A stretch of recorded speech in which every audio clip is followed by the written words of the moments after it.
Hello friends, welcome back to the new tutorial of the Angular. Today we are going to learn about the introduction to the component lifecycle hook in Angular. Those who haven't subscribed my channel yet, please do subscribe my channel, and if you like the video, please do like, share and comment on my video. Let's get started.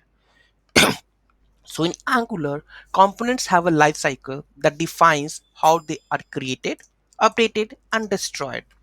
In Angular provides lifecycle hooks to give developers control over what happens at the different stages of the component's life.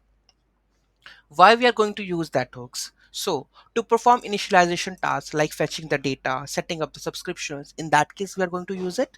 To detect and respond to the changes in the input properties, so there is any change detection is there, so we can use the lifecycle hook. To clean up or destroys when the component is destroyed, so whenever there is a destroy of the component, then we can use it. Or you want to clean up the resources, so when the component is destroyed, in that way you can use.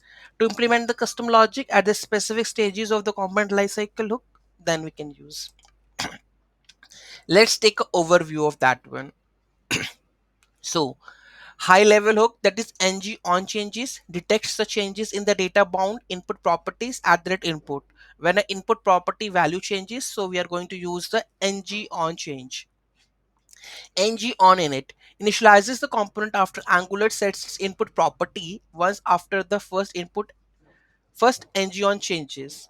Okay, so in ngOnInit, you can call the API, right? ngDoCheck allows custom change detection logic after every change detection cycle. So you can go with that one. After content init response after Angular projects external content into the components view. We have already discussed about the ng content init. We have used that one. Okay. Once after content, ng content, we are going to use that one after content init is projected into the component. ng after content checked response after Angular checks the contents projected into the component after each check of the projected content. After view init response after Angular initializes the components view and its child views. Okay, so once after the components view and the child views is initialized, then we can use that one. After view checked, so response after the Angular checks the components view and its child's views, and each check of the components view add the child views. And you destroy, we know, clean up before the component is destroyed. Okay, so these are the hooks that we are going to learn in a detailed form in the next coming videos. Okay, so let's discuss the sequence of that cycle. So initialization, ngOnChanges, ngOnInit, ngDoCheck.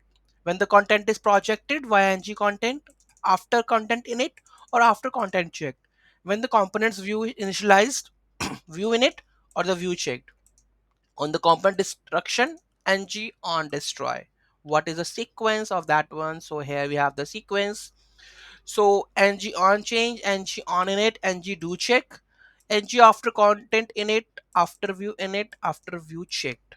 Okay, and then on destroy. So this is the sequence how the component lifecycle works. In the coming videos, we are going to refine it and learn each and every lifecycle hook in detail.